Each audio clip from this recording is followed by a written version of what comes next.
The big achievements in my life.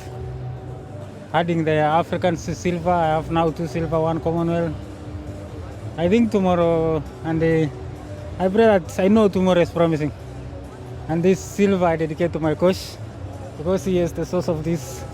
Kwangu kubwa sana kwa kuweza kuwa nambari la 3 kwa vile hii ni mchezo wangu wa kwanza wa uwanja. Na penye nilichakuliwa kwa Kenya nikasema nitaenda kushiriki na nitajitahidi kwa mahali niwezavyo ndo nilete medali yoyote.